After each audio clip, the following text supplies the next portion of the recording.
I have been utterly confused ever since the first look of Radhe Shyam came out on what to think about it. Many questions arose in my mind regarding Prabhas and Radhe Shyam. Is it feasible for Prabhas post Baahubali to always be a part of pan-Indian films? Is Prabhas under constant pressure and scrutiny to meet the expectations of a global fandom that he has amassed after Baahubali? Does an investment of close to 350 crores in a romantic fantasy genre make sense? Can people see Prabhas in a strictly mysterious romantic role versus the mass action hero he has done? Is it a trap for Prabhas to work with friends rather than depend on creators who have had a better track record in terms of producing quality films? All of these doubts came to my mind as I stepped into the theatre for Radhe Shyam, a film pitched on a humongous scale that has been in limbo ever since 2021. The film focuses on Vikramaditya, played by Prabhas, who is a world-renowned palmist, having an idea of the world and its outcomes from start to finish. The man is so accurate and sure of his predictions that the most influential people in the world want their palms to be read by him. He is sure of one thing as well in his own life,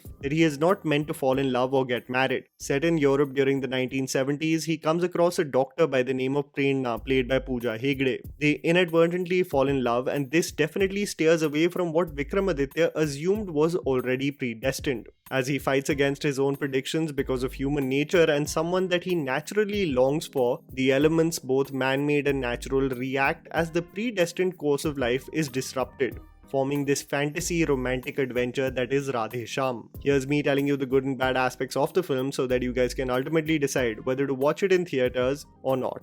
The good. Cinematography and production design. The scale and execution of the visuals of this film is something that you just have to praise, respect, and admire. The shooting of this film was curtailed due to the pandemic, and many of the picturesque and beautiful locations of Europe are only in the first half, and the second half, primarily Italy, had to be recreated in India. And the director of photography, Manoj Paramhamsa, and production design by Ravinder have to be the standout takeaways from the film. Other than the beautiful sets that have been propped up by Gayatri Shinde, it is the execution of the complex sequences with the train, forming the first romantic interaction between the couple, and the ship sequence in the conclusion that really stands out. If you look at the behind the scenes footage, you will realize the sheer effort in executing the same, making you definitely come to the conclusion that Radhe Shyam is from a technical standpoint exceptional, making sense in your head of the enormous budget that has been invested in the project. Sadly, I also have to say that S.S. Rajamouli often talks about how the grandeur of the visuals are only effective if the soul through the characters and its storyline are engaging enough, and Radhe Shyam falters in not having that soul. So while I was appreciating the scenic locations and the sheer vision of the creator, I wanted to be more invested in the core emotion of the film, something that I deeply struggled to connect with in this movie: the music. Okay, so I saw the Hindi dubbed version of the film, and I have to say that the music still delivers just like the Telugu songs. The frequency with which movies are getting dubbed and getting a pan-Indian release, you notice a sense of laziness with the music, especially in terms of the lyrics that are incorporated in the dubbed music. For example, O Antava sounds brilliant, but the Hindi dub is absolutely atrocious. This movie is the case of so much effort and time being spent on the final product, and it is as clear as day with the music of the film. The Telugu songs Ee Raatale and Sonchari stand out for me, but as I did see the Hindi version, both Aashik Aa Gayi and Soch Liya sung by Arijit Singh, and the music composed by Mithun and Manoj Muntashar will stay with you. Usually Hindi dubbed songs of pan-Indian releases are generic and forgettable, but these definitely will resonate with you and contribute to the film's storytelling. Arijit Singh doing the vocals doesn't really go wrong that often. Partially the two leads. All I can say about the two main leads is that they try. I'll expand on what I think about Prabhas more as the review continues, but I have to say that this is the first time I found Pooja Hegde wildly impressive in a film. She has usually spent her career playing the romantic interest in commercial big projects, not really standing out individually, but through this film she showcases that there is potential to explore far more complex characters rather than just be the pretty face in a big scale movie. Prabhas has the physical presence right, but just is not convincing with his acting performance as the mysterious but charming palmist in this film. Shines in some emotional moments, but the inconsistency does not contribute well to the overall impact of the movie.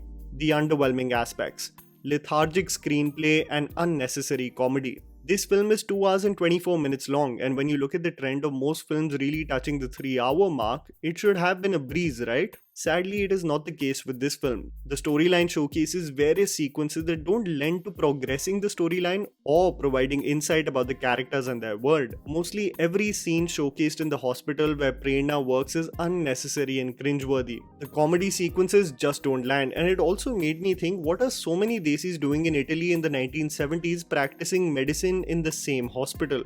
The character of a naval officer played by Jairam, who suffers from nosophobia, is such a bizarre addition to the film. Him exclaiming that his piss has become the color of single malt generated no laughter in theatres. The stretch sequence of playing pretend dead and Prabhas trying to bring levity to the hospital like Munna Bhai just seemed forced and unnatural.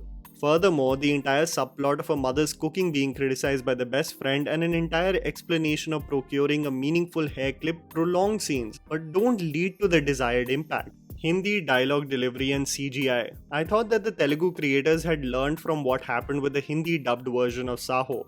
The dialogue delivery in Hindi by Prabhas in that 2019 film was just bizarre, having this monotone and husky voice throughout the film which had no scope of modulation really led to an overall lackluster impact. One of the reasons for the success of Baahubali in the Hindi belt, barring the vision and execution of S.S. Rajamouli, was the exceptional dubbing by Sharad Kelkar. The Hindi belt also resonated immensely with Shreyas Talpade's voice that was contributed to Allu Arjun for Pushpa. I think it was a terrible decision to make Prabhas, despite history, dub in Hindi for Radhe Shyam. The delivery is inconsistent, awkward, and sometimes even consonants or words are not pronounced during scenes, making it tough to connect with the emotion of the character and, even worse, comprehend what he said. While the visual grandeur of this film is something to be lauded, you can clearly tell that the green screens take over in the second half of the film. The film was hit badly by the pandemic, and it's as clear as day when all the backgrounds become digitally rendered. Some working well, but others sticking out like a sore thumb, especially the depiction of London that just seemed like a studio. The worst of the CGI executed in this film are the chase sequences, where you can clearly tell that in the wide shots someone else is running and they have superimposed Prabhas's face on the body, and then they just randomly cut away to close-ups that convince us that Prabhas was running all this time. The jarring cutaways in both the skateboarding scene and the train chase really ruin the otherwise beautiful visual experience. Failed theme and direction. When I think of the themes that the creators of this film were attempting, it's extremely tricky to get right. Regarding the same themes, I think of the world created by Makoto Shinkai in Your Name and Weathering with You. Concepts of people connecting unexplainably with one another while enamoring audiences with fantastical elements. Nobody really does it like him, and I wish for the same kind of abandon in a film like Radhe Shyam, which makes me forget about the rules of how the world functions and draws me in completely to root for Vikramaditya and Prerna to have a happy ending. However, the film really falters in executing the core of it well, and that is the romantic storyline. It's not a union made for the ages that will be spoken about with people for years to come, and trust me, when you'll see the film, you will realize why it may have had the potential to become one if it was just executed with more tact and time spent with the couple.